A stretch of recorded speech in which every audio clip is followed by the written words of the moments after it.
Tarde oficialmente. Hoje eu tenho o prazer de receber aqui meu amigo, um dos meus amores, das minhas referências intelectuais, né? Daniel Iago. É um cara que estuda um monte, que é super bom de falar dessas questões de gênero. O Dani, professor universitário, psicólogo clínico, tradutor, né? Tem um monte de ensaios muito relevantes aí, desde o Complexo de Orlando, livro de contos também, que é a Ascensão do Titanic, tem um no Prelo que está agora, né? Que é o mundo que a mãe sabia. Ele pode contar para a gente um pouco mais depois também. E tem mais, viu, gente? Tem mais livro ainda que não está no Prelo, mas logo estará. Ou seja, é um acontecimento, né? Esse menino. Então, é uma honra, Dani, te ter aqui na nossa casa. Tô louca para te ouvir, vou te passar logo a palavra, tá bom? Bem-vindo de novo. Gente, é um grande prazer estar de volta, né? Seja através do departamento de diversidade e sexualidade, né, junto da outra colega querida, Érica Matos, ou seja, né, através mesmo, né, desse canal principal do IJUSP, sempre um prazer retornar. Sempre que possível, eu gosto de compartilhar as minhas pesquisas, mesmo que de forma prévia, para que, enfim, eu tenha tanto a oportunidade de contar para vocês por onde um pouco da minha mente está circulando, quanto também para ouvir feedbacks e impressões que em última instância, né, acabam servindo para nós como uma espécie de baliza para a gente saber se é mais ou menos por aí, né, que o caminho deve seguir. E eu gostaria de reservar para o dia de hoje algumas considerações sobre uma figura mítica um tanto esquecida, que é a do Crisipo, né?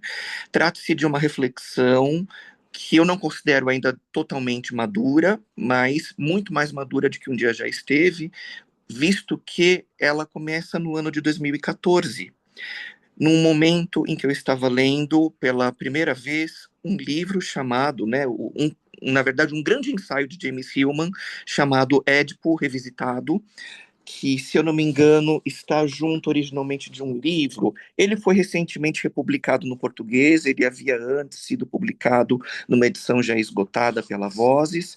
Ele foi republicado esse ano e foi um dos incentivos para que eu seguisse adiante nessa questão que eu comecei a pensar desde 2014, né? Mas a minha versão é esta daqui, com outro grande intelectual que é o Cal Kearney, em que ele, digamos, diante de uma da consolidação de uma visão psicanalítica a respeito dessa figura mitológica que é o Édipo, eu senti esse livro de um grande frescor nos idos de 2014 para que eu pudesse pensar opa, o mito de uma outra maneira. E, com base nisso, eu segui adiante, trazendo daqui e dali outras referências, e 11 anos depois, eu acho que eu consegui extrair daí algumas considerações um pouco mais fortalecidas para trazer aqui para vocês uma ideia. Ideia essa que, de modo algum, se pretende tentar emplacar uma versão ainda mais consagrada, supostamente correta, né, do que seria, digamos, né, uma hermenêutica do mito de Édipo, posto lá atrás, de forma alguma, mesmo porque Édipo é uma figura de livre circulação no universo greco-romano, por muito mais de um autor, né? A versão que nós conhecemos de Sófocles nem sequer é a primeira, até onde consta, né, é do Ésquilo, mas seja como for. O que eu quero dizer aqui é que não se trata de uma iniciativa que parte de um lugar de tentar corrigir ou consagrar uma versão supostamente melhor do quem deveria ser Édipo ou de quais são as figuras no entorno dele. Eu parto de uma outra visão ao resgatá-lo, não somente ele, mas as figuras, né, satélites em torno dele, muito no sentido de personagens conceituais, para que a gente consiga pensar de uma outra forma aquilo que nos importa hoje. Quem me conhece sabe, né, que eu penso para o presente, eu não penso tentando corrigir o passado. Eu acredito, né, que sempre que existe uma iniciativa de tentar resgatar Jung para dar bronca nele, que ele deveria ter entendido em 2025, qualquer coisa lá nos anos 40 é, acima de tudo, uma leitura equivocada, mas nos importa, como junguianos contemporâneos, que a gente possa pensar à luz do presente algo, né, que talvez pudesse ter passado batido ou recebido um outro olhar. Eu sou mais dessa perspectiva quando eu penso em mitos, mais do que textos canônicos, né? Eu entendo que existem leituras canônicas sobre figuras fluídas. E o mito, acima de tudo, para mim, a imagem que eu mais gosto de utilizar é de um grande trampolim. E eu uso para chegar em qualquer outro lugar que não necessariamente falo do ponto de partida, mas sim de um ponto de chegada. Tendo isso dito, né? Eu gostaria de resgatar, né? Não apenas Édipo, mas toda uma perspectiva, né, de revisar outras possibilidades de compreendê-lo para que a gente consiga chegar em outros lugares. E é claro que não haveria essa iniciativa se também não existisse de antemão um profundo ranço, um profundo cansaço, né, dessa uma coisa que eu venho chamando de uma hipostasia monomítica do Édipo nos dias de hoje, que pretende torná-lo uma espécie de lente competente para que a gente consiga enxergar toda uma complexidade humana que jamais coube nele. E parte disso, de fato, se deve a uma insistência, acima de tudo vinda da tradição psicanalítica, né, de torná-lo uma espécie de régua para que uma série de complexidades humanas pudessem ser vistas. E, acima de tudo, né, munido de um espírito junguiano que eu acho que, né, valoriza a multiplicidade mitológica acima do monomito, eu quero trazer aqui para vocês, né, que bem, nada começou com o Édipo. Vamos começar deste ponto. Né? A história não começa com ele. O Édipo é um meio do caminho de uma história um pouco maior. E eu gostaria aqui de tentar trazer um marco anterior para que nos ilumine um tanto do que, afinal de contas, ele pode vir a representar para nós. E eu gostaria de começar, então, pelo Crisipo, que inclusive nomeia a palestra do dia de hoje, espectro de Crisipo, acima de tudo, porque me parece que ele é um fantasma não totalmente simbolizado nem nomeado, que eventualmente circunda, eventualmente assombra toda uma linhagem muito cara para nós. Acima de tudo, porque é uma linhagem maldita, e é sempre importante que compreendamos a natureza das maldições para que compreendamos o que fazermos com elas, né? Que é a linhagem dos Labidácidas, ou então a linhagem tebana. Ela é muito mencionada tanto por um nome quanto por outro, e que me parece que se nós desejamos compreender um pouquinho melhor a respeito da natureza dos problemas que circundam Édipo, é importante que comecemos antes dele, com seu pai, Laio. Pois bem, né, todo mundo conhece Édipo, mas muito raramente alguém conhece Crisipo. E se o conhece como uma figura marginal, porque é exatamente esse o lugar que ele ocupa na historiografia oficial, né? É, eu neste momento, né, tenho uma relativa convicção de que não é possível que a gente pense que Édipo trata tão somente de incesto e de culpa. Porque quando a gente pensa no caso do Crisipa, essa figura, né, nós estamos, acima de tudo, falando, né, de um adolescente morto que é esquecido pelo cânone e que representa a interdição de um desejo que, por não ter sido devidamente simbolizado, retorna de uma forma bastante assombrosa, né, no que vem a seguir. Com isso, né? Vamos lá. Eu acho que devolver o corpo a Crisipo, em alguma medida, tratá-lo como a sombra da linhagem tebana, da linhagem dos Labidácidas. E, afinal de contas, quem é ele? Vamos lá, gente. Crisipo era o filho mais novo e mais belo do rei Pélops, o rei do Peloponeso, justamente no contexto, né, das guerras do Peloponeso, posteriormente a de Troia e tudo mais. E quem era, afinal de contas, ele nesse rolê todo? Ele era a figura que acabou oferecendo exílio, né, em Olímpia, para uma outra figura muito importante, que é o Laio, pai do Édipo, que naquele momento era um príncipe exilado. Ele, portanto, estava vivendo no reino de Pélops, né, pactuado por um acordo de proteção, um acordo que certamente é político, mas é também sagrado. Inclusive, é o próprio Zeus, né, que preside, que reina a qualidade da proteção da hospitalidade, num pacto que lá atrás era chamado de xenia, né? Xenos de estrangeiro, xenia, recepção do estrangeiro, que naquele momento era entendido como igualmente político e sagrado, político e divino, portanto, né? A ideia de que um estrangeiro deveria ser recebido dentro dos devidos limites como uma figura, né, de alta importância. Laio, naquele momento, estava vivendo protegido no reino de Pélops.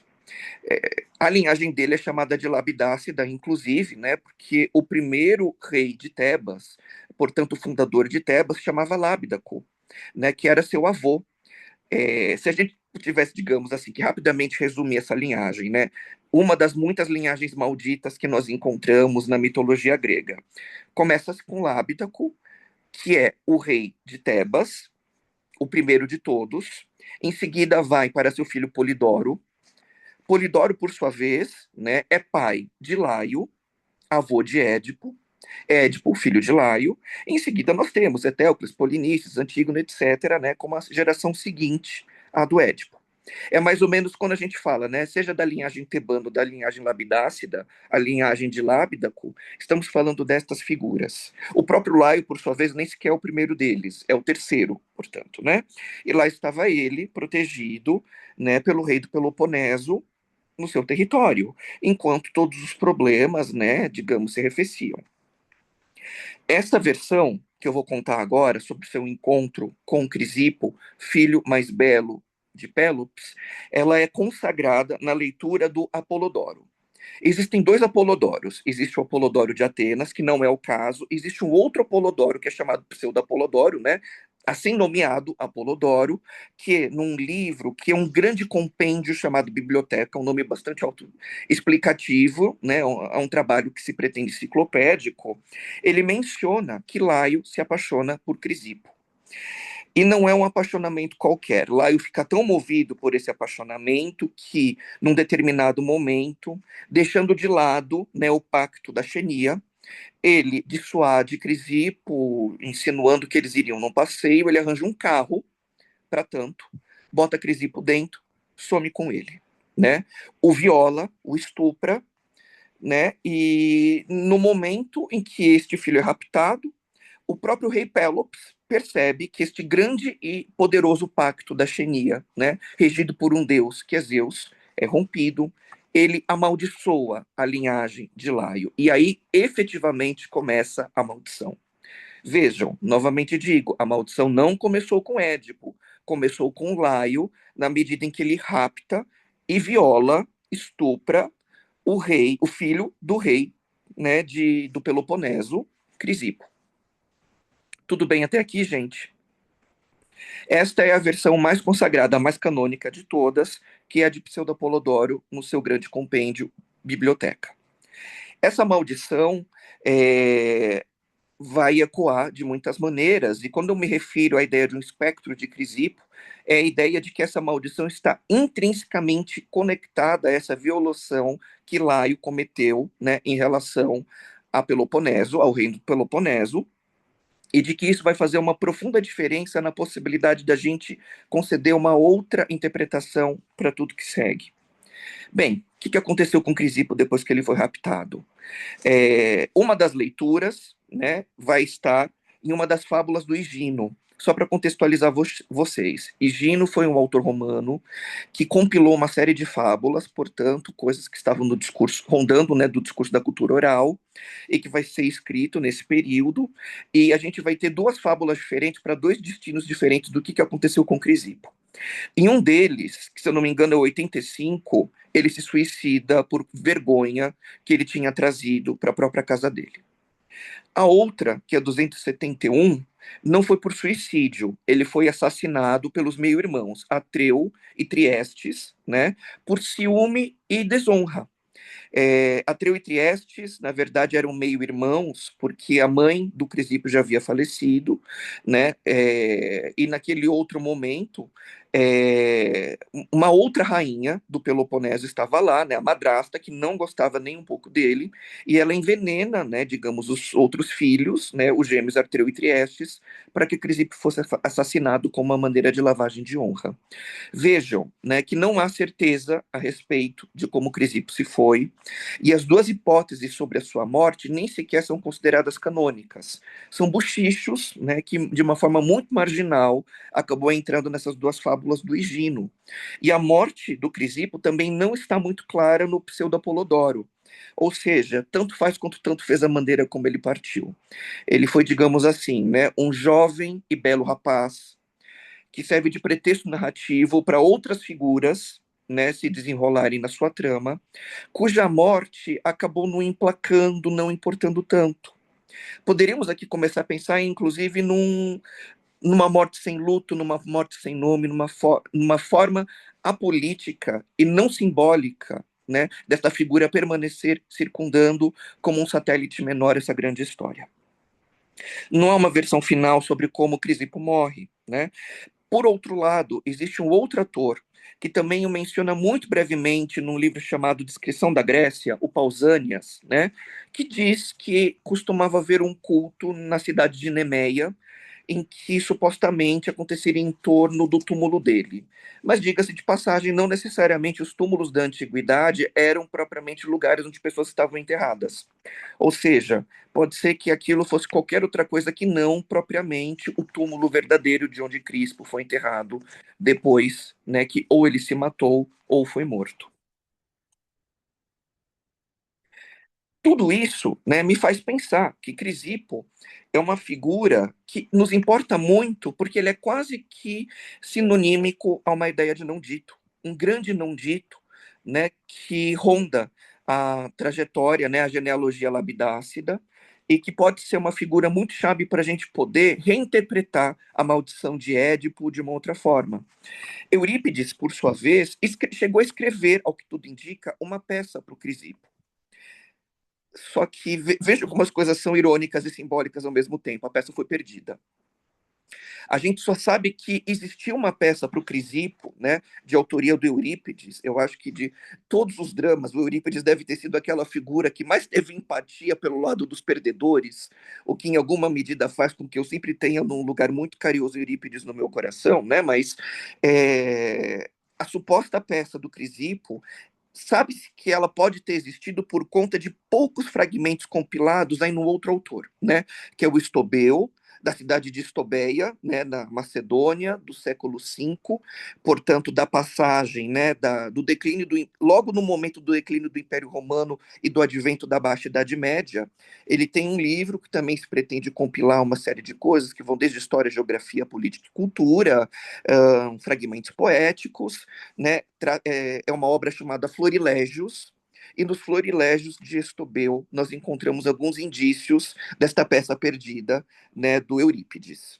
Então vejam, né, o destino é tão louco que até mesmo o fato de ser uma peça perdida reforça o fato de que estamos falando de uma figura espectral, de um grande não dito dessa genealogia, o que a mim toca profundamente, né? Eu fui educado desde cedo dentro da tradição acadêmica que aquilo que fica posto fora do palco frequentemente importa mais do que aquilo que está iluminado nos seus holofotes. Aquilo que fica na coxinha importa no sentido de que muitas vezes ela mostra o que foi necessário retirar do palco iluminado, seja da tradição canônica, seja da consciência, seja da tradição mítica, né, para que essa narrativa pudesse se instaurar dessa maneira. Então, certamente, que, né, no munindo de um espírito muito Foucaultiano, né, e também na esteira de uma série de figuras muito importantes, como a minha professora Carla Garcia, já falecida, né, que chegaram a me apontar que esse poderia ser um caminho interessante. Pois bem, agora retorno para aquilo que eu comecei a pensar em 2014, quando eu comecei a estudar a figura do Crisipo. Crisipo é uma figura que naquele momento me importou demais, porque foi um ano em que bombou uma notícia que me revoltou profundamente de uma criança que havia sido assassinada pelo seu próprio pai por ser muito feminina. Ela foi espancada pelo seu pai e ela acabou sendo morta com 5, 6 anos de idade, talvez um pouco mais do que isso, né, por uma absoluta intolerância homofóbica por conta de seu pai. E naquele momento eu comecei a pensar ainda de forma muito incipiente, raciocínios muito pretensiosos de um recém-formado, o que afinal de contas poderia ter levado um pai a achar este dado de seu filho, né, tão intolerante ao ponto que ele se sentisse, né, na urgência de matá-lo por conta disso. E automaticamente eu me voltei para que o próprio James Hillman falava, né, sobre essa revisitação do Édipo que ele fez, de que a gente falava muito do desejo parricida e do tabu do incesto, no caso do Édipo, tal como consagrado pela psicanálise. Mas a gente precisava se recordar de que antes disso, Laio havia desejado a morte de seu filho por saber, por conta da profecia, de que ele seria morto por ele, né? E Laio, por sua vez, né, acaba pedindo, né, terceirizando o ato né, da morte de seu filho para criados que acabam se compadecendo da criança e acabam cuidando dele. Mas no final das contas, antes do parricídio do Édipo, havia o desejo infanticida de Laio. E ao mesmo tempo, né, nós estamos falando também deste mesmo homem que sofreu um grande interdito sexual e que acabou cometendo outro crime em relação a um outro menino mais jovem, o que naquele momento me parecia indicar também alguma coisa extremamente mal resolvida a respeito do seu próprio desejo e de que pudesse, sobretudo, indicar que talvez antes do interdito, do incesto, né, dentro de uma perspectiva heterossexual, houvesse um recalco de outra ordem, muito previamente a isso, que talvez seria, né, o do amor da figura do mesmo sexo. Retornarei a isso. Foi aqui apenas para contextualizar vocês de onde que minha mente estava em 2014, quando eu comecei a pensar esse tema, né? Mas guardem o fato, né, de que antes de Édipo viver o desejo parricida e interdição do incesto, o drama de Laio foi o infanticídio e a interdição de um amor de mesmo sexo. Guardem isso. A questão é que agora um outro momento da minha vida, que não é 2014, é 2022. Eu estava obcecado pelo tema dos fantasmas. Eu os estudava com muito afinco, gostava demais das histórias de fantasmas, sigo gostando muito delas, afinal de contas, sou uma alma gótica, serei uma alma gótica até o fim. E a ideia dos fantasmas me toca acima de tudo porque eles falam de uma presença ausente, de um deslocamento que não é da ordem monstruosa das condensações, no sentido de figuras maravilhosas que possuem mais membros do que supostamente deviam, né? Não é o caso dos monstros, o caso dos fantasmas não é o da condensação, é o do deslocamento. Eles trazem anacronismos do passado para o presente, eles balançam a temporalidade das coisas, e eles mostram algo que nós, como junguianos, né, compreendemos muito bem como a ideia de complexo, de que frequentemente, né, nós somos de fato assombrados pelas possibilidades não vividas e também por aquelas que foram interditadas. Os fantasmas, portanto, né, portavam no seu simbolismo intrínseco alguma coisa que me tocava demais. E naquele momento eu compreendi que o fantasmal, o espectral, pode ter para o psiquismo duas diferentes funções que em alguma medida se encontram. Por um lado, o psiquismo funciona de maneira fantasmal, porque pensando de uma modalidade junguiana, né, nós somos, por definição, anacrônicos, na medida que passado e presente coexistem numa mesma existência, né? O que, que seria então um mito na vida histórica, se não precisamente a existência de uma temporalidade para além do presente que existe em nós até hoje, né?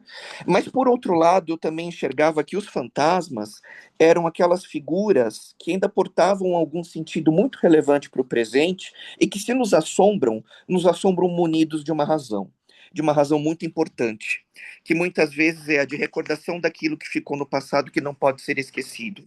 E eu acho que que Crisipo, no final das contas, é um espectro, porque a partir do momento que a gente torce a leitura do Édipo, estendendo essa genealogia e pensando ela como um todo, é muito curioso como essas três gerações seguintes à maldição viveram dramas espectrais. E dramas esses também muito conectados de um jeito ou de outro com o Crisipo.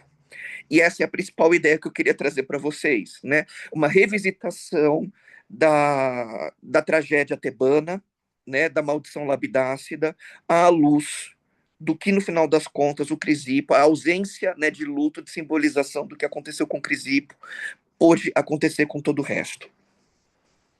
Enfim, gente, é uma proposta assim bastante megalomaníaca e que certamente não acaba aqui, que eu pretendo, na verdade, escrever sobre ela, né, para tentar torná-la um pouco mais organizada e um pouco mais didática. Aqui é apenas um momento em que eu estou trazendo essa ideia pela primeira vez.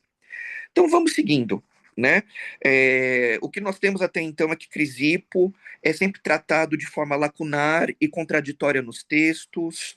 A gente vê que ele é um personagem periférico, que ele nunca é sujeito das narrativas, esse pretexto narrativo para outras figuras, e que, né, Pausanias trata ele como um verbete, Higino trata ele como diferentes variações de uma mesma fábula, né?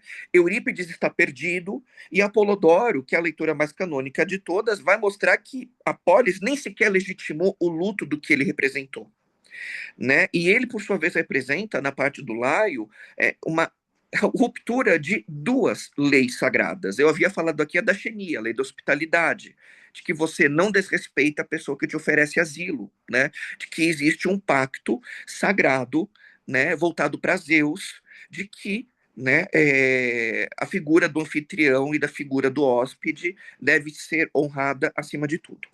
Mas também existe uma outra regra que foi quebrada, sobre a qual ainda não havia falado, que é a lei da pederastia. Pederastia é um termo profundamente pejorativo dos dias de hoje, mas na realidade ela tem uma tradição grega consideravelmente antiga, né? E, acima de tudo, né?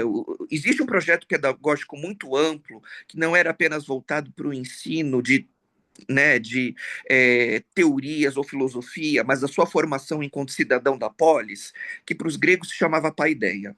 A paideia era um grande guarda-chuva debaixo do qual estavam uma série de obrigações e de funções que ocupavam, né, lugares tanto da sua civilidade quanto da sua cultura, de como tratar as pessoas, né, a ideia da civilidade no mundo grego, acima de tudo ateniense, era compreendido como um grande projeto pedagógico. Um dos elementos desse projeto pedagógico era o fato de que o relacionamento sexual e afetivo de dois homens estava, acima de tudo, garantido entre aprendiz e mestre. Daí um certo anacronismo de algumas pessoas que falam, porque os gays na Grécia Antiga, pois bem, não é tão correto do ponto de vista conceitual falarmos isso dessa maneira, é um anacronismo chamá-los de gays. O caso é que um dos projetos dessa grande paideia era de que cabia ao mestre o ensino das múltiplas funções, né, do que corresponderia, né, a um civil daquele período, entre eles a ideia da transmissão do sexo e da afetividade. A pederastia era um projeto pedagógico da paideia restrito a mestre e aprendiz. Pois bem, não era o caso do Laio do Crisipo. Não era o caso. Né? Ele era um hóspede na casa, Crisipo era o filho do rei, que é dissuadido literalmente a entrar dentro de um carro, e ele é sequestrado e posteriormente abusado sexualmente nesse processo. É também uma quebra da lei da pederastia. A maldição labidácida começa, portanto, com duas quebras. A da xenia, portanto, a da hospitalidade, e a segunda da paideia, que era da pederastia. Estamos falando, então, né, de que a relação de hospitalidade com o diferente, com o outro, é quebrada, simbolizado aqui nesse mito, e ao mesmo tempo a ideia da transmissão do amor e da afetividade, por sua vez, vai ficar balançado, porque é desrespeitado na lei da pederastia. Só isso, para mim, já basta de mostrar um pouco como que o complexo de Édipo poderia ser pensado de uma outra forma, né? Na medida, né, em que as diferentes interpretações psicanalíticas, lembrando que Freud não foi a única, né, de fato apontam sobre o outro e o desejo, precisamente as instâncias que ficaram deturpadas, né, deformadas com essa quebra que Laio comete em relação a Pélops e, acima de tudo, Crisipo. Então, seguindo, né, nessas duas violações, né, da Xeni e da Paideia, há um colapso pedagógico que acaba trazendo violência para dentro disso tudo. E eu gostaria aqui de também trazer um outro aporte para vocês, que é de uma filósofa que não é junguiana, mas que eu acho que, da maneira como ela trata do assunto, acaba tornando tudo muito interessante e trazendo um certo esclarecimento desse momento específico do Laio no mito, né? Sobre o que afinal de contas, poderia trazer para a gente pensar toda essa questão. Judith Butler, no Problemas de Gênero e também no Vida Psíquica do Poder, ela resgata um dos textos que eu considero mais brilhantes do Freud, que é Luto e Melancolia. Eu não sei exatamente, né, o quanto que vocês têm conhecimento sobre esse texto. O que eu conheço dele é o seguinte: ele foi escrito num momento de passagem na teoria psicanalítica, em que Freud estava começando a pensar mudanças tanto no conceito de eu quanto no conceito de pulsão.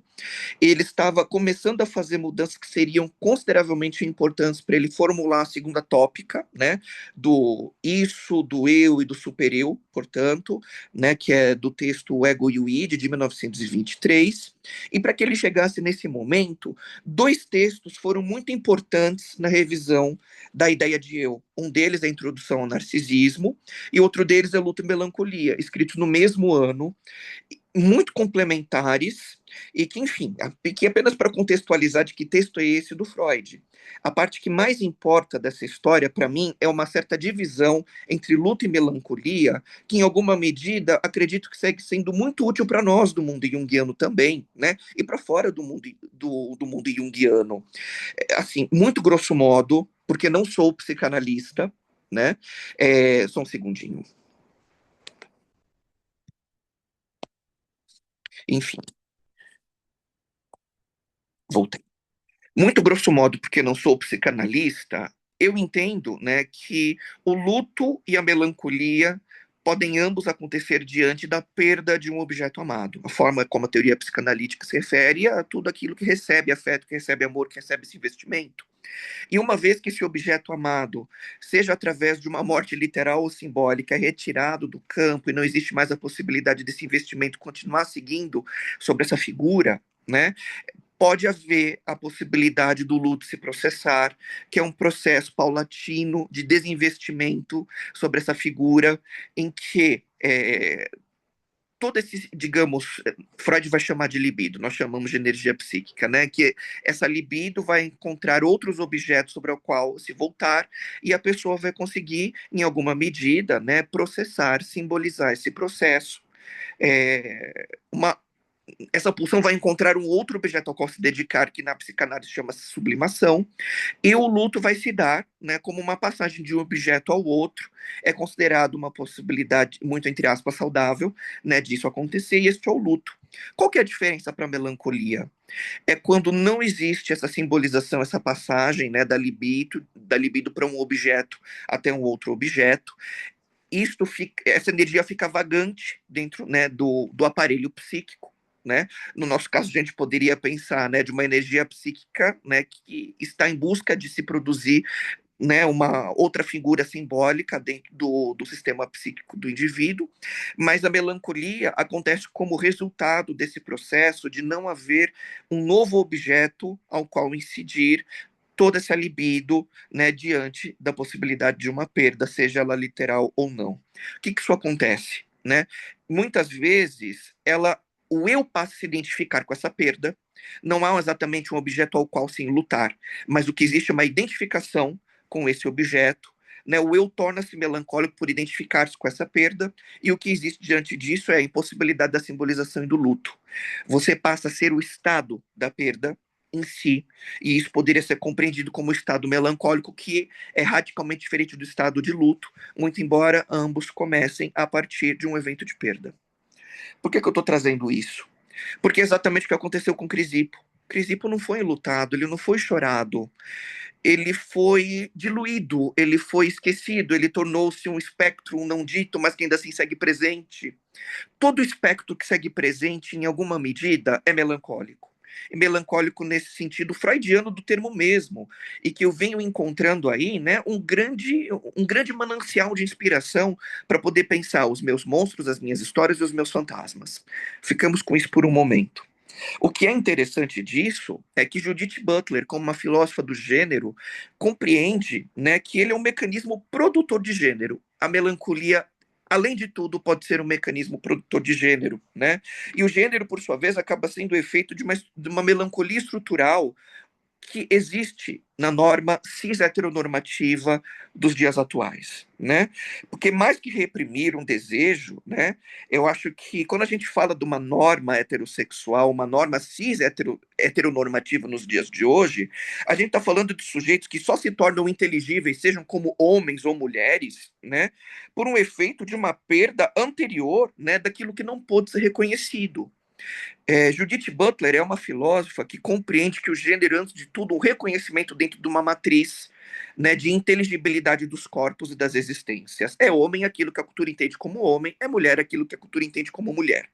Sempre pensado de formas, né, opostos complementares, sugerindo também uma heterossexualidade implícita dentro dessa ideia de gênero. Mas a questão é que é o seguinte, né, por que eu estou trazendo tudo isso? né, que o luto traz simbolização a reconhecer a perda de um objeto amado e a energia psíquica vai se dissipando a partir daí. Mas na melancolia não existe reconhecimento e perda, né? A energia não se dissipa, o objeto perdido é incorporado, é identificado, né, com o eu, e uma ferida se instala em que não existe uma inscrição simbólica que dê conta, né, da simbolização dessa figura perdida. E a questão é que a cultura heteronormativa proíbe certas fórmulas de vínculo de antemão, né, como por especialmente os homoafetivos na infância, né? E nesse sentido, né, essa proibição faz com que os objetos amorosos sejam perdidos antes mesmo de serem amados. Antes mesmo de que possa existir uma possibilidade afetiva, aquela possibilidade já é perdida de antemão, graças à norma heteronormativa sobre o qual nós estamos, né? E o que é doido dessa história é que é o seguinte: o menino só se torna menino incorporando a perda melancólica de um possível vínculo amoroso com o homem.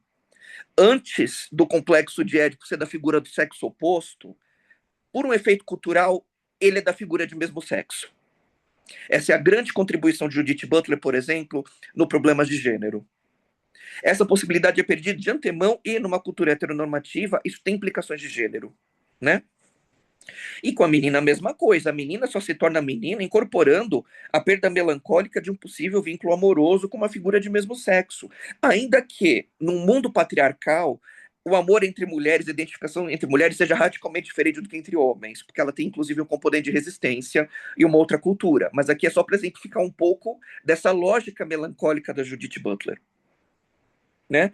Então agora veja, né? Lyle não simboliza o seu desejo por Crisipo. Pode ser uma possibilidade de leitura, né? O rapto, né? Para além da lei da pederastia da paideia. É uma possibilidade de leitura que é a que eu trago para vocês, munido da ideia de Judith Butler, né? Ele não simboliza seu desejo por Crisipo. Ele age fora da estrutura possível naquele momento. Né? E não há uma linguagem para aquele, uma linguagem social, não há uma linguagem cultural para aquele vínculo. Só é violência, portanto. Né? E nesse sentido, Laio pode ser uma figura melancólica, né? E ele pratica uma violência da melancolia que também pode trazer um outro aspecto dessa maldição labidácida. Talvez antes da gente pensar no Édipo, no sentido mais freudiano do termo, né, de querer matar o pai e casar com a mãe, portanto, já trazendo uma estrutura heterossexual de antemão, em Laio, uma figura anterior a isso, a gente vê, né, uma interdição melancólica, de ordem melancólica, da figura de mesmo sexo. Quando a gente traz Judith Butler para isso, ela nos esclarece este detalhe da maldição labidácida, né? E nesse ponto, eu acho que a gente começa a ver o Laio como essa figura, né? Que antes da gente pensar no Édipo, a gente tem que pensar no Laio como essa figura que deu o enquadre para a maldição funcionar. O que cada um vai fazer de si no enquadre dessa maldição vai oferecer um outro aspecto, um outro elemento. Agora vejam, eu aqui fiz uma síntese apertadíssima, corrida, de um tema sobre o qual eu pretendo escrever.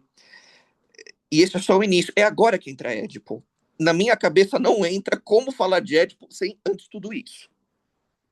É agora que supostamente deveria entrar Édipo, né? Porque passou Laio, assassinado por Édipo, literalmente numa briga de rua.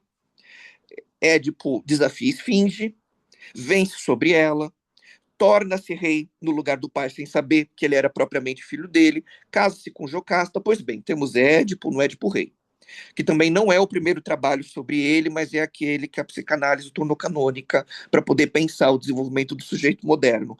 Gente, olha quanta coisa aconteceu antes. Muita coisa aconteceu antes, muita coisa importante aconteceu antes, né? E eu acho que assim, quando a gente se vê munido dessa interpretação, que novamente não é corrigindo os mitos antigos, é trazendo uma leitura possível contemporânea, muito situada na minha vivência, nos meus incômodos, nas minhas questões, né? O que a gente poderia então trazer de novo para o Édipo quando a gente para pensar nisso? Primeiro de tudo, o Édipo herdou um crime que ele não cometeu. Isso não existe no Édipo Rei, porque é só literalmente no fim da peça que ele descobre tudo. Mas essa reflexão está presente no Édipo em Colono, Essa reflexão está presente no Édipo do Sêneca, que inclusive foi relançado agora, também a peça do Sêneca sobre o Édipo, que ela traz um outro contorno muito mais existencialista, ainda mais existencialista que Édipo Rei, que inclusive saiu agora, e eu sei disso porque eu fui convidado para uma revista de Curitiba para escrever brevemente sobre. Fica aqui a recomendação para a gente multiplicar esses vários Édipos, ao invés de ficar com apenas um único monomito, né? Mas da nossa parte a gente sabe, ele herdou um crime que não cometeu. E além de tudo, o que ele viveu é um efeito psíquico de um não dito. Não dito esse, que aqui eu remeto a Crisipo, mas que aqui a gente também poderia ver por os outros caminhos. E ao invés de entender a esfinge como a solução da própria maldição dele mesmo, já que aqui a gente está recordando que o Édipo é só um elemento entre muitos elementos, não o mais central de todos, talvez a gente possa ver que, no lugar que o enigma da esfinge é a repetição do trauma, que é exatamente aquilo que ocorre quando existe um luto sem simbolização em alguma coisa tão simbólica intergeracional como uma maldição, né? E que antes da gente pensar, e essa grande contribuição de James Hillman para eu poder entender um pouquinho melhor disso tudo, antes da gente tratar do parricídio e do incesto, né, a gente tem que lembrar que eles são ecos distorcidos de uma violência inaugural, né, que desnuda outros problemas. A tentativa de infanticídio do Laio, porque ele queria permanecer absoluto diante de tudo, né? E de uma melancolia de gênero que vem antes da interdição do incesto. Segundo essa mesma lógica, através dessa leitura de Judith Butler, sobre como a gente poderia compreender essa nuance da maldição, né? E eu poderia aqui, né, do alto da minha empáfia, talvez dizer que ele seja também uma ressonância do espectro de Crisipo, tentando ver algum reconhecimento todo nessa história. Eis que, de repente, a gente chega, então, na próxima geração, que é Antígona, né? Uma figura amada, querida, porque eu acho que ela representa toda uma perspectiva ética, né? Que, felizmente, foi muito resgatada por Lacan, foi resgatada também pela Judith Butler no outro livro chamado Clamor de Antígona, né? E que, para mim, é uma figura muito querida, porque, para mim, ela é uma sombra do patriarcado, uma figura de desafio muito interessante de ser pensada, né? Agora, vejam novamente mais um aspecto, mais uma vez, a atuação do espectro de Crisipo na história. Grande parte do drama da Antígona, ela lutando pelo direito de sepultar. Sepultamento esse que Crisipo não teve. Né? Etéocles e Polinices, todo um problema, né? Polinices é morto. Ela briga com Creonte, que é o atual rei, né? Acontece um grande problema, porque o que a Antígona quer? Ela quer dignidade, ela quer reconhecimento, ela quer simbolização do que aconteceu com a morte do irmão. Ela não quer que ele fique, né, jogado do lado de fora da cidade para que os animais se alimentem do cadáver, que seria entendido de uma forma profundamente desonrosa, acima de tudo, para uma figura tão amada. Né? Antígona é uma figura que mistura amor na ética, ética no amor o tempo todo. É muito claramente ligado a algo vivido, né, que é algo não vivido na geração do seu avô, que foi Laio. E ela luta pelo direito ao luto. Né? Não é o da melancolia, é o do luto. Ela luta pelo direito do luto. Ela representa uma tentativa impossível, né, de, digamos, de desfazer o apagamento fundador dessa maldição toda, né? E ela está disputando com Creonte o direito à memória, e a memória que tá e uma memória que seja ainda dentro da norma. Ela não está falando de nada marginal, ela quer mudar desde dentro a norma. Resultado, ela perde. Enterrada viva. Opa, ai, gente, que saco. Eu fico recebendo essas ligações de propaganda e de repente eu sou desconectado. Acho que voltei. Voltei. Então, assim, é quase como se a Antígona fosse anti-Laio. Diametralmente oposta a Laio. Né? Onde existe apagamento, ela tenta trazer recordação. Onde há melancolia, ela tenta trazer luto. Ela quer mudar uma ordem simbólica, né? E uma vez que enfim, ela morre sufocada dentro de um sepultamento, já que ela lutava por um sepultamento digno, ela é sepultada viva, é sufocada e curiosamente, é exatamente esse momento que a voz dela se torna mais audível do que nunca. Né? Antígona é uma grande figura heróica para toda essa história. Então, eu acho que todas essas são figuras que, em alguma medida, me parecem conectadas ao não dito que o Crisipo representa. E uma tentativa de fazer uma leitura desse cânone mostrando esses outros aspectos, não deixa de ser também uma tentativa de trazer alguns elementos que para nós são muito caros. Acima de tudo para nós, né, que eu falo pelo menos em meu nome, né, que não sou um corpo heteronormativo, que tem uma perspectiva de política radicalmente diferente de algumas outras que nos encontramos aqui, né, que tento buscar por uma perspectiva de multiplicar as teorias da subjetividade ao invés de enclausurá-las, e de que eu tento resgatar é propriamente nos mitos as principais ferramentas para esse ponto, né? Aqui chegando mais próximo do final da minha fala, depois de Laio, Édipo e Antígona, o que eu gostaria aqui é de terminar com uma provocação. É uma provocação um tanto batida essa altura do campeonato, mas pelo menos serve como uma possibilidade da gente imaginar outras teorias para as mesmas realidades. O que, que aconteceria se talvez Freud tivesse pensado Édipo não através do Édipo rei, mas Édipo em Colono, por exemplo? Como que será que teria sido esse sujeito moderno? Será que ele teria sido tão imerso em culpa, sexualidade? Tenho a impressão de que não. E eu falo muito a respeito do Édipo em Colono porque ele traz uma visão radicalmente diferente de Édipo. Porque aqui a gente está falando de um Édipo que está idoso, mendigo, cego, isolado. Né? Colono é o lugar em que ele encontra para asilo num momento, depois que tudo havia acontecido, né? Responsabilizado pela praga de Tebas. Né? Esse é o final de Édipo Rei no final das contas. Né? E aqui a gente não tem uma ubris de um herói trágico. Aqui pouco importa quem matou o pai, quem desejou a mãe, não importa tanto no Édipo em Colono essas questões. Aqui nós estamos falando, e acompanhado pela menina antiga, não é verdade, Cris? Né? Aqui a gente está falando de uma outra questão. A gente está falando de uma história que abre margem para a gente pensar metamorfose, redenção. A gente está abrindo margem, é a peça mais política de todas. Aqui a gente está falando de uma outra perspectiva do sujeito, né? Ele não está mais centrado no desejo sexual, é a questão do abandono, a filiação quebrada, injustiça política, as transmissões intergeracionais das várias maldições que nós temos, né? O complexo de Édipo, talvez ele tivesse mais próximo do Crisipo ainda, se ele tivesse partido do Édipo em Colono em vez do Édipo rei, né? Porque aqui ele estaria centralizado nas ideias de genealogia, de espectro e da possibilidade de se enlutar ou de lidar com o luto que é impossível também. Não existe uma questão de culpa, né? O reconhecimento da sua própria ignorância é muito mais do que culpa a questão, né? A questão não é ficar se vitimando em relação a uma conjunção oracular, mas é também de reivindicar uma inocência ética, porque Édipo percebe que ele foi vítima de circunstâncias. E o que ele fez disso é dele, mas as circunstâncias foram herdadas, né? É um Édipo que é inocente, não é culpado. É muito importante pensar num Édipo que seja inocente dentro dessa visão. Sobretudo de descentralizar de uma certa visão de sexualidade muito cansativa a essa altura do campeonato.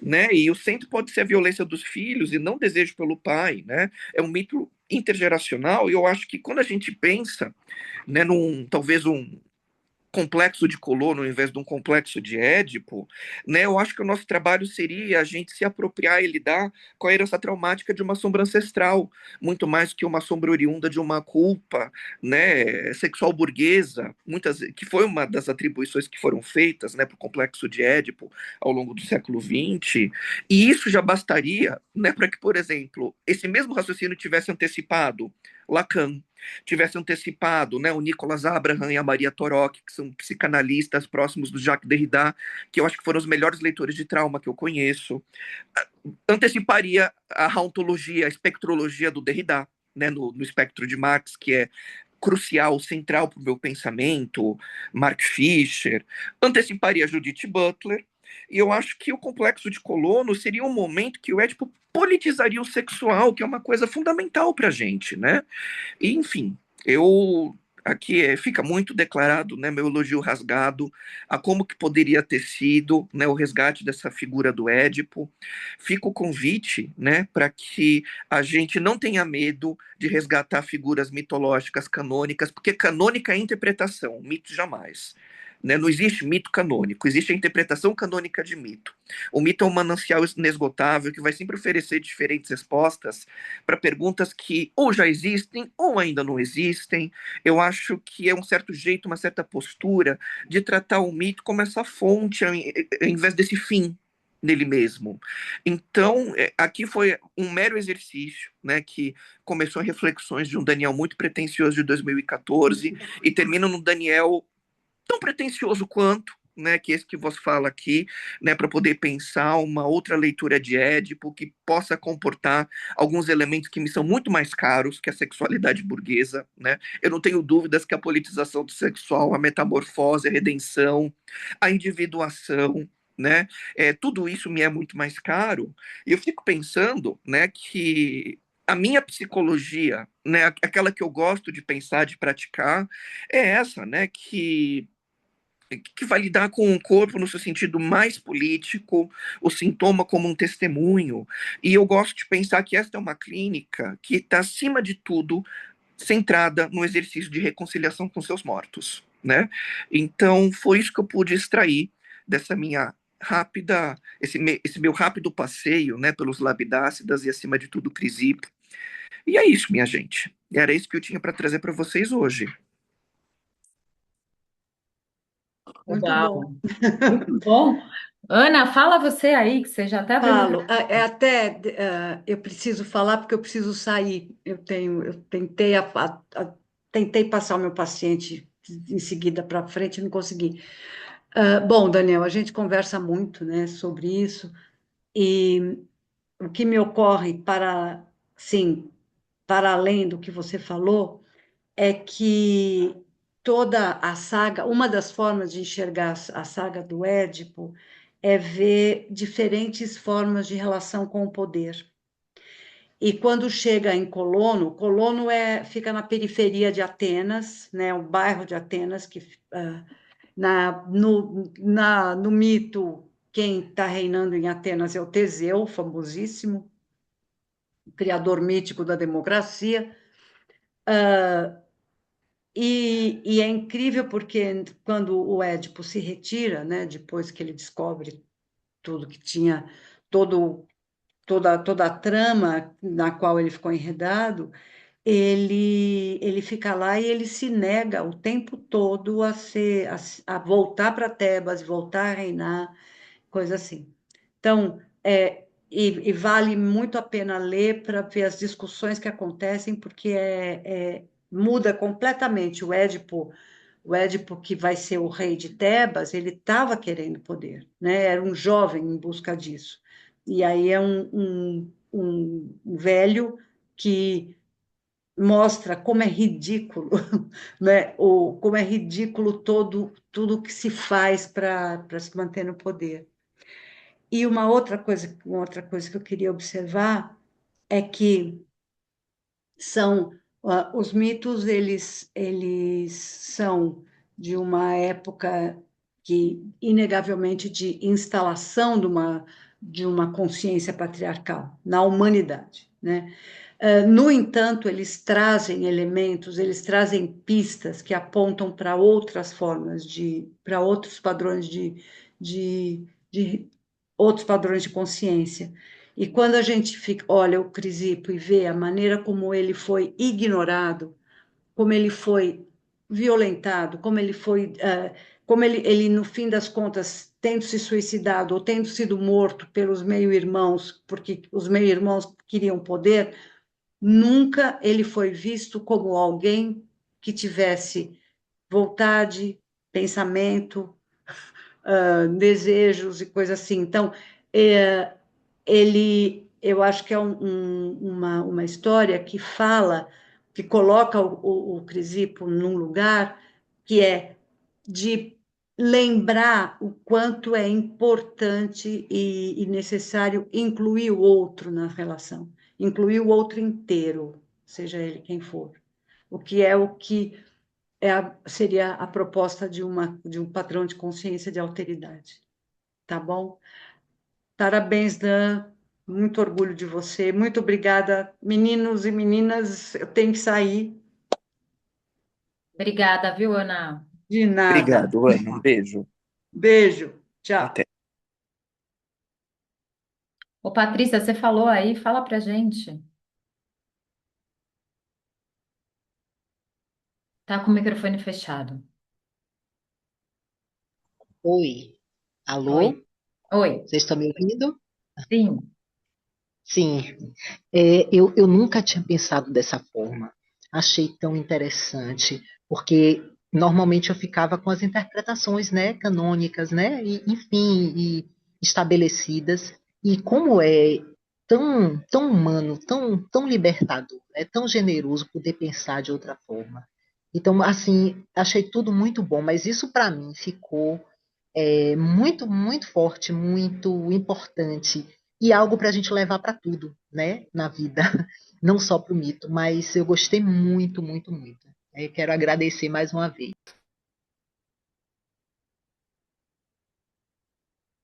Ô, Cris, tava lembrando da tua fala lá do Dioniso, né? Ah, eu queria tanto que você perguntasse isso pra ele.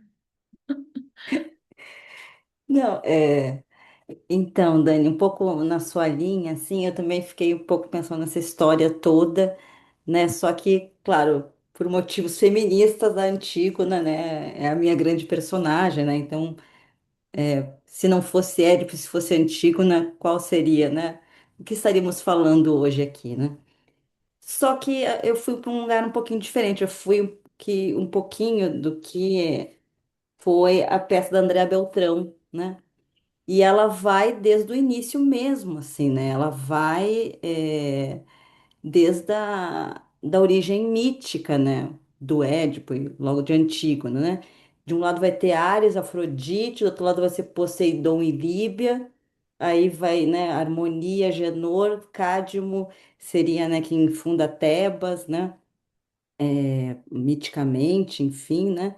Ainda depois, que eu acho que é bem interessante que a gente pensar sobre isso também, é que, né, segundo, né, a peça, né, da Andréa Beltrão, né, o Polidoro, né, então que é o filho, né, do Cadmo, né, que seria É, o- o Polidoro é é, o filho do Lábidaco. O isso, né? Cádmo é o Não, fundador de Tebas. E o hum, Lábidaco é o primeiro da linhagem labidácida, que é a rede Tebas. porque assim, porque eu acho interessante você falar isso, porque assim, eu também não achei isso, mas por algum motivo, André Beltrão coloca o Polidoro como filho de Cádio, mas eu também não achei isso, tá? Mas enfim, e o Lábdaco também vem, mas enfim, na versão dela, né, eles proíbem o culto a Dionísio, né, proíbem o ritual das bacantes, e Lábdaco morre esquartejado pelas bacantes, né? Então, eu acho tão interessante essa história também, que ela tá, e claro, e antes também, né? Toda essa parte mítica também, né? Tem muitas maldições, enfim, né? Interdições e como pensar isso. E por que mesmo, né? Os irmãos da Antígona tendo filhos, né?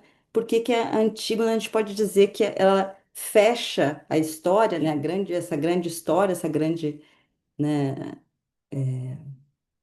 Poderia dizer assim, né, essa grande trajetória, né, até Antígona, e sendo que a Antígona foi escrita antes do Édipo, né, é isso que eu acho que é interessante também, né, a gente pensar aqui. Pois é, uma coisa importante de se saber é que nós chamamos trilogia tebana quase que Uhum, supondo que havia uma sequência entre as peças, mas não, né? uhum, Sófocles não havia pensado num conceito de uhum, trilogia para eles, elas uhum, não são entendidas como sequenciais. Isso é uma coisa mais posterior da nossa apreciação dos estudos hoje do que alguma coisa que o próprio Sófocles devesse ter pensado. Eu acho que a interdição aos cultos dionisíacos influenciaram demais, sobretudo porque, como a Ana recordou, aqui a gente está falando dos passos para a implantação da consciência patriarcal. E uhum, para que isso aconteça, é de fato necessário uma interdição quase que originária de tudo que é dionisíaco. E, pois bem, aqui você menciona, né, o desmembramento de Lábidaco. Eu me recordo de outros desmembramentos, né? Por exemplo, o de Orfeu. Gosto tanto de Orfeu, que é para mim, um dos meus mitos favoritos, e uma figura que me embala também para poder pensar uma série de coisas, até mesmo uma sensibilidade clínica. Mas Orfeu também foi outro, que posteriormente o regresso dele, né, do mundo das trevas, uma vez que não foi possível ele retornar com Eurídice, que quase que escolhe permanecer lá, ele acaba olhando para trás, alguma coisa de havia ali no sentido de supor que ela não poderia ser resgatada, né?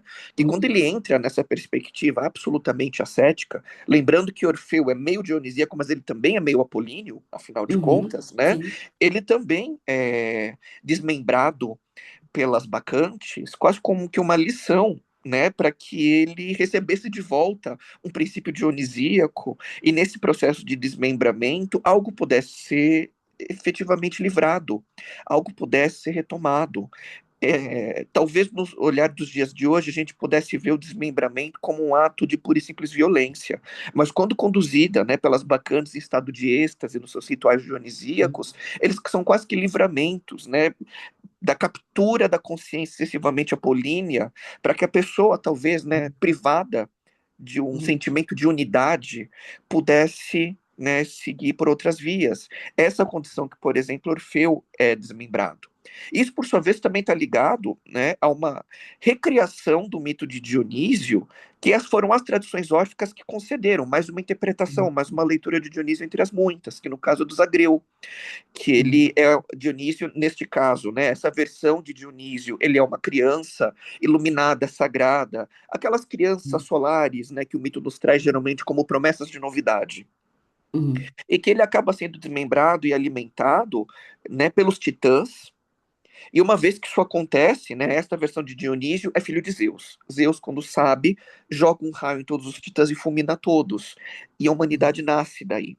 Ela nasce, né, desses resquícios, né, dessa poeira, dessa cinza, né, dos titãs que haviam devorado, desmembrado e devorado Dionísio, e mais ou menos mostrando que a humanidade era feita exatamente dessa combinação, em que metade se é titânico, na outra metade se é dionisíaco. Eu particularmente acho que todo o mitema de desmembramento, toda a ideia próxima que a gente encontra nessas figuras, né, foram todas figuras que foram salvas de uma determinada captura apolínea. Uhum. Mas enfim, né, a gente tá aqui, a maldição labidácida, embora receba o nome de Lábidaco, não começa com ele, começa com o Laio mesmo, né? Essa daqui Uhum. em particular por conta, na minha leitura, dessa violação da Xenia e da Paideia. Na Xenia, no Gente, caso, dele ser uma figura, né, né, ferindo a hospitalidade, e na Paideia, no caso, dele ter uma relação sexual não consentida com uma pessoa que não era aluno. uhum. Mas enfim. Eu estava aqui pensando até, né, assim, quando você fala o que que teria sido feito, né, assim, do sujeito moderno aí, né, do sujeito, né, assim, da ideia de sujeito, né, eu fiquei muito com isso, passou tanta coisa na minha cabeça, porque eu voltei, credo, eu voltei até lá no Stoller, na verdade, assim, mas cheguei lá no Laplanche também, né, assim, porque a sensação que eu tenho às vezes é que é, no Édipo e no Freud, fica muitas vezes como se fosse um caminho da roça, né? Para você se tornar sujeito, você tem que, de alguma forma, recalcar todas as outras possibilidades em nome de uma, né? Esse princípio fálico do um, né? Assim, eu acho que a psicanálise, em alguns momentos, ela teve ensaios, assim, ensaios, né? De, bom, assim, então, quando você tem lá o perverso polimórfico do Laplanche, né? O Laplanche retomando isso, assim, esse corpo que ele pode gozar de tantos jeitos possíveis, né? Você precisa recalcar todo o gênero da ascensão de um gênero, né? Assim, eu fiquei pensando muito nisso e nesse indivíduo moderno mesmo, né? Porque assim que ele deixa de ser um indivíduo plural, um indivíduo que tem muitas dos devires, né? Para ser esse indivíduo do uno, do um, né? Dessa que eu acho que é isso que o sujeito edípico faz, né? No fim das contas, assim, né? E que delícia que seria se fosse mais pós-moderno nesse sentido, né? Assim, se a gente entendesse isso não como caminho da roça, mas na verdade como uma maldição, né? A maldição do um, né? Fiquei pensando. Exatamente. Né? Ao invés da E, gente pensar como estruturador, é maldição, maldição de Édipo, no caso, maldição de Laio, não complexo de Édipo. E até pensando nessa coisa dessa consciência patriarcal que está ascendendo, né? Assim, na verdade, o quanto isso. Aí eu estava muito com a Antígona também, que você sabe que, né? A gente ficou imerso na Antígona nesses tempos também, mas fiquei pensando que não é diferente, né? Assim, acho que fala de coisas muito parecidas, porque se você tem um princípio, quando você forma cidades-estados ali e tal, né? E fica a lei do oikos para fora, né? Da polis, assim, né? Quando isso retorna, né, é uma coisa na outra, né? Assim, acho que é isso que a Antígona vem reivindicar de certa forma, né? Assim, então, como esse princípio do um contra essas identidades que são hierárquicas e confrontativas, né? Assim, e uma possibilidade biologizante, sei lá, esquisita, mas também de ordem de mundo, né? E aí lembrei muito do teu próximo livro, né? E queria até que você comentasse um pouco de tudo isso para você explicar melhor que eu aí do que estou falando, né? Mas eu acho que tem não tem isso, assim, que liga as duas coisas. Olha, eu acho Não que fazendo uma correspondência achatada, óbvio, né? Mas esse princípio do um como. eu não tenho dúvidas disso, porque eu acredito que o feminino, este termo, essa consigna, já foi utilizado pelos mais diferentes fins, os mais capturantes aos mais interessantes, e o que existe em cada um deles é uma certa insurgência contra uma ideia de unidade que se fecha em si mesma. E eu Sim. acredito, né, que seja para reduzir ou para ampliar o feminino, essa ideia está lá. E Uhum. eu acho que o que torna o feminino no patriarcado um signo tão desestabilizador é precisamente porque, gostando ou não, de jeito bom ou ruim, lá está esta presença enquanto potência, né? E que pode eclodir das mais diferentes formas. O meu próximo livro, né, que é um longo ensaio dividido em três partes, assume mais ou menos como um ponto a questão de que há de se fazer uma genealogia do feminino, porque ela contém tanto um apagamento quanto uma insurgência. E até mesmo quando ela é supostamente incluída da maneira mais bem interessada do mundo, ainda assim ela porta alguns elementos que não são de todos legais. E eu vou, enfim, dentro do que as poucas páginas, né, me possibilitaram, tentar ir fazer um discurso que é tanto histórico quanto filosófico, mas também bastante junguiano, sobretudo da metade para o fim, em que eu tento assim mostrar alguns desses pontos. Mas todos eles falam mais ou menos para a ideia de que existe um mundo perdido, tanto do ponto de vista histórico, na medida que a gente está falando da ascensão de um patriarcado que não é apenas é, não é apenas uma especulação, existe uma série de dados históricos mostrando, né, do advento daí, sobretudo, né, do final do Neolítico em diante, mas ao mesmo tempo também do que a modernidade fez de todos esses elementos e como que a teoria se comportou. São várias coisas. É outro livro bastante pretensioso, né, que eu espero que ganhe o mundo da melhor maneira possível, mas eu acho que tudo que eu falo tendo em vista um resgate de uma determinada ordem de mundo, que eu nem sequer sei se um dia existiu, mas que eu acho que deve existir. Né? Que ela é posta como originária, mas ao mesmo tempo ela visa o futuro. É uma ordem de mundo profundamente contraditória e talvez a potência dela resida exatamente aí e que naquele livro eu chamo como o mundo da mãe, uma mãe no sentido arquetípico, mas não da grande mãe, pelo amor de Deus, né? Me aguardem para vocês verem o que eu penso do arquétipo da grande mãe, que vocês vão ter uma bela de uma surpresa, né? Mas de uma outra forma de compreender esse materno, acima de tudo, como originário e compreendido enquanto uma ordem relacional de mundo em que antes não havia a separação das palavras e das coisas, do corpo, da experiência, etc. É mais ou menos por aí que a coisa vai. Agora, é, a, como que eu relaciono tudo isso a Crisipo? Né? É novamente uma ordem de mundo que me parece que retorna sobre nós de uma maneira muito fantasmagórica, porque fala de presenças ausentes e fala, acima de tudo, da importância de politizar coisas que já existem no nosso discurso, mas que às vezes acabam passando batida até mesmo, novamente, das formas mais bem intencionadas. Há quem faça leituras do complexo de Édipo muito interessantes, mas vamos nos recordar, né, de que a história do sujeito moderno é edipiana até a página 5, porque eu acredito que Freud não teve 20 anos de paz com a sua ideia de complexo de Édipo, sem que começassem a surgir as primeiras refutações. né? Ainda que Jung não dedique um texto específico para refutar o complexo de Édipo, existem uma série de outras refutações que nos levam a compreender, né, de que, ok, o problema não é Édipo, o problema é torná-lo monomito, né? O próprio termo monomito é utilizado em Jung como uma maneira de criticar justamente essa unidade que prescinde de uma multiplicidade, né, que faz com que o sujeito, no seu ouro, fique completamente perdido. E isso é só o primeiro de todos os caminhos, né? Porque a gente vai encontrar autores mais e menos, né, defensores da ideia de Édipo dentro da própria psicanálise. Existem autores da escola inglesa, por exemplo, que são muito pouco voltados para o complexo de Édipo, haja visto o próprio Winnicott. Mas fora, a gente também vai ter uma série de refutações. Reich, por exemplo, que começa como um psicanalista maldito, né, permanece muito pouco tempo dentro da psicanálise, já parte para outros confins, trazendo novamente uma politização, foi um contemporâneo, por exemplo, de um antropólogo clássico, que é o Malinowski, que escreveu nos Argonautas do Pacífico Ocidental a respeito de toda uma organização social que prescindia do complexo de Édipo. Reich, quando lê Malinowski, olha para Freud e fala, mas não faz o menor sentido, né? A Irrupção da Moral Sexual Repressiva, que é um livro, se eu não me engano, da década de 30, tem uma grande importância antropológica, porque resgata dados antropológicos para mostrar que talvez não, o complexo de Édipo não seja tão universal assim. Talvez ele só exista onde? Em sociedades capitalistas. Que isso, década de 30, com o Reich. E só vai ser, gente, o começo, porque a gente já vai ter, né, na escola de Frankfurt outros autores que vão trazer uma visão marxista, né, freudo-marxista, para tudo isso, e o Édipo não vai ser exatamente a mesma coisa. E depois, nos anos 60, final dos anos 60, a gente vai ter Deleuze e Guattari com anti-Édipo, que ali, além de tudo, né, ele vai estar, o capitalismo e a esquizofrenia vão andar de mãos dadas. São tantas refutações, né? O século XX teve muito mais reputação do que propriamente confirmação do complexo de Édipo.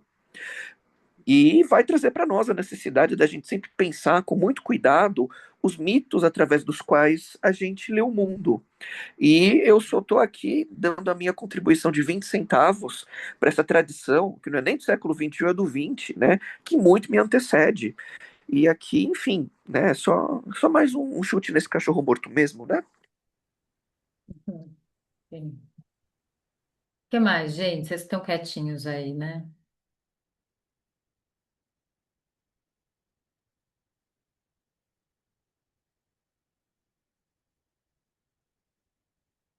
Vai escrever, né, Dani? Isso aí, né? O ano que vem.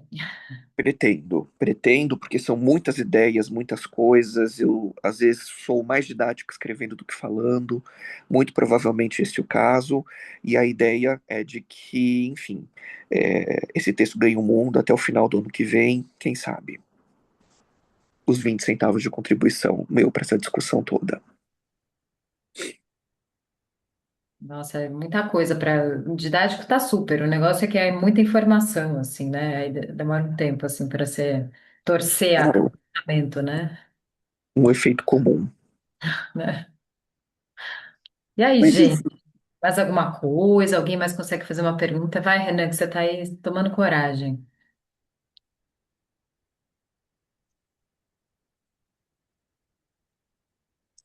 Boa noite, tudo bem? Oi, Dan. tudo certo, querido. Vamos lá. Então tá. Eu fiz umas anotações. Primeiramente, é sempre um prazer poder te ouvir. Eu acho que pensar de outra forma. Eu também não conhecia o mito, né? O complexo de uma outra, né? Por uma outra perspectiva. E foi legal, assim, poder conhecer, né? Ali nas origens e pensando também aqui. Fiz algumas anotações. Achei várias coisas que você falou bem interessantes, assim, para pensar na questão da metamorfose, da redenção. E também fiquei pensando, porque você fala dessa figura de Crísipo, né, como fantasmagórica, né? E, e o fantasma é essa coisa que fica rondando ali, né? Uma presença ausente, né? E aí eu queria entender melhor, assim, de que forma que ele ronda esse mito do Édipo, assim. Talvez, não sei se eu consegui fazer uma pergunta. Não que exista, né, um momento na peça, né? pessoa com lençol na cabeça, chamada Crisipo, entra, faz bolo no ouvido do Édipo. Não encontraremos tamanha literalidade. É claro que é uma extrapolação. Essa é a extrapolação interpretativa da minha parte. Como eu havia dito, né, os mitos não são canônicos, as interpretações são. Talvez essa seja a minha maneira muito particular de interagir e de ver que, pois bem, eu nunca vi um fantasma, muito embora eu julgue senti-los a todo momento. É, e algumas pessoas mais intuitivas que outras talvez tenham um pouco mais de facilidade de compreensão deste dado. Eu localizo como um Nandito atuando quando uma determinada história acaba se repetindo a despeito de haver qualquer proximidade temporal ou espacial. Eu acho que um dos nomes mais tradicionais para sintoma que nós temos é a história que se repete, não importa o que, não importa quem. Uma das definições mais básicas. E eu tendo, talvez, né, como por causa do meu treinamento psicológico, cada vez que eu me deparo com uma repetição, algo me aguça.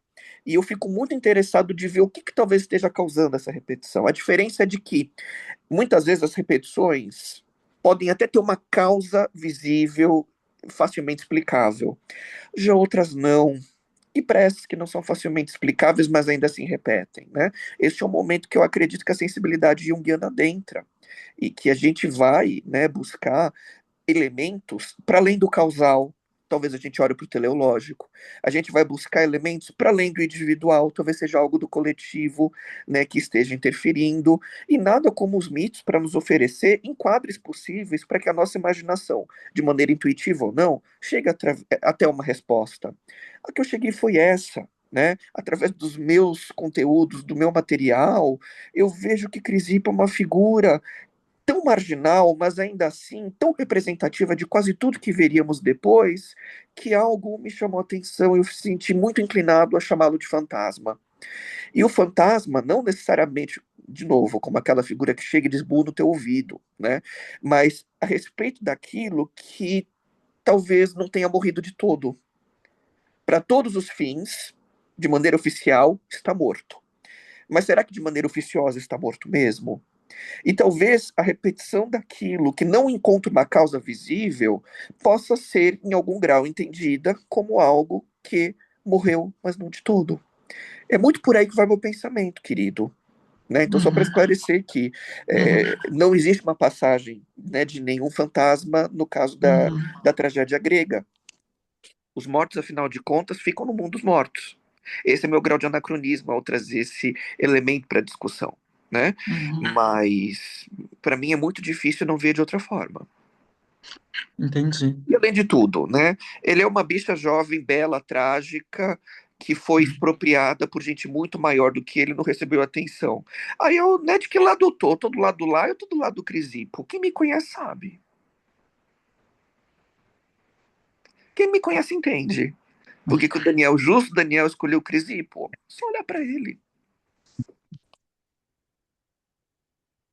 É que eu tinha entendido também que essa maldição começa a partir daí, né? Então eu entendi Começa. que meio Você entendeu isso, certo. Foi o pai do isso. Crisipo que lançou a maldição, o Pélops. Aham. E Você aí eu entendeu correto. entendi que o Crisipo, ele meio que fica rondando ali Hum. essa história, né? Aquilo que vai, né? Aquilo que vai se desenrolando, né? Nesse mito, e ele sempre está presente ali, né? Eu entendi quando você fala que não existe uma culpa, né? Porque foi uma maldição, né? Que começa lá atrás, mas que ainda está presente, né? Então, o Édipo só foi jogado ali como né? Sem uma alternativa, assim, sem uma. Desfazendo o zoom freudiano em cima da história do Édipo, sim, eu tenho a impressão de que as violações que causaram a maldição através, né, da história do Laico Crisipo explica o que essas três gerações vieram a viver depois. Esses são meus 20 centavos de extrapolação interpretativa para isso. Acima de tudo em Antígona. Antígona parece ser o oposto do avô, Então, infelizmente. ô Lenka, você estava com a mão levantada, né? Sim, é, obrigada, a sua palestra inspira a pensar, ler, estudar, etc. E eu queria comentar essa visão que você trouxe, que eu apreendi muito no sentido sistêmico e transgeracional, e pouco sexual, com exceção da história do Crisipo, porque no que se refere ao laio pós-Crisipo, é mais poder mesmo, porque casamento e gerar filho não tem a ver com libido necessariamente, né? E não há nada ali que indique isso. Então, essa questão do poder, e voltando para o Crisipo, a negação da história dele, do rapto, do estupro, do assassinato. E você diz, como é que seria isso hoje? Eu acho que está sendo hoje, né? Que vem desde o que nós fizemos com índios escravizados e mulheres e enfim, todos os LGBT, etc. Não é? Eu acho que isso está acontecendo. Então, eu acho que o que você trouxe para mim foi uma ampliação muito grande dessa história do Édipo datada mesmo, que não faz mais sentido, não só, você falou em capitalismo, mas hoje as famílias são outras. Então, não dá mais para encaixar aí, né? E nisso tudo, eu me pergunto como pôde surgir uma figura como Antígona. Ela é formidável. E eu acho que é um horizonte ético para muito mais, né, do que apenas os assuntos, né? Ela retoma em alguns dos seminários do Lacan. Eu acho que ela é outro manancial de grandes interpretações e uma figura também de muita inspiração. Mas eu fico feliz, Olenka, com a sua visão, porque era muito do que eu pretendia mesmo passar. Então, eu sempre muito feliz de saber que fomos compreendidos. Ainda mais, né, com uma ideia que pode ser tão recambolesca em alguns momentos, num tempo aqui mais ou menos de 1 hora para poder expor.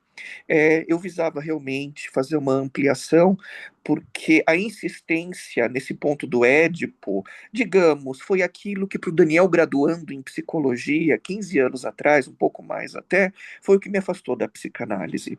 E eu, né, que fui um leitor muito ávido de uma série de textos, né, de Freud, era sempre um ponto cego que acabava me pegando, me incomodando. Então, conforme o tempo foi passando, né, e o que eu apresento para vocês hoje foi sendo apresentado 2014, 2022 e agora finalzinho de 2025, né, acaba também sendo, em alguma medida, toda uma genealogia dos meus incômodos, que agora eu acredito que eu pude dar um breve contorno, né, e que por acaso acabou também rendendo aí um olhar de ampliação.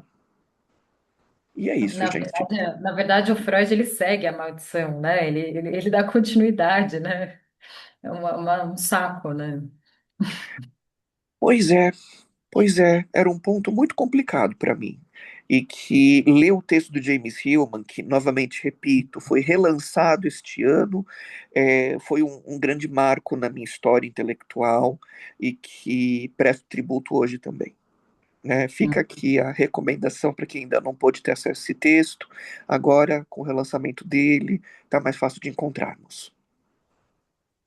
Gente, é isso? A gente pode fechar essa roda aqui? Bem, eu acho o Édipo legal demais para só ficar com os psicanalistas, viu? Então, Ai, também é uma reapropriação dele, porque eu acho ele muito legal. eu agradeço demais, viu, Dani, essa lufada. Assim, a gente vai ficar ainda processando esse negócio aí, porque escreve para a gente processar melhor, pelo amor de Deus, é muita coisa boa, muita informação, né? Essa cabecinha maravilhosa aí. É, eu agradeço demais toda vez que você vem, né? E toda vez que você vem, eu fico com vontade de inventar a próxima vinda sua já, sabe? E pelo material que você tem, eu sei que não vai demorar, né? Quem sabe a gente emenda uma Antígona aí também, né, Cris? Ia Já. ser maravilhoso. Eu sempre É. agradeço demais os convites, é sempre muito feliz estar com vocês. Sigamos aí multiplicando. Isso aí. Ô, gente, obrigada, viu? A gente sabe que a gente fez apertadinho o horário porque a sexta-feira até o fim do ano estava péssima. Então, tem um monte de gente que vai ver depois, né? Falem com o Dani depois que vocês verem tudo isso, né? Porque é legal sempre ter um feedback aí, né? Tanta gente inscrita e pouca gente pode comparecer agora, né? Ao vivo. Então, obrigada, viu, gente? Obrigada a todo mundo aí com a gente, Obrigado, gente. pela discussão, e principalmente você, Dani. Eu que agradeço, gente. Muito obrigado pela oportunidade. Vamos nos vendo. Beijo Beijinhos. para todo mundo. Tchau, tchau.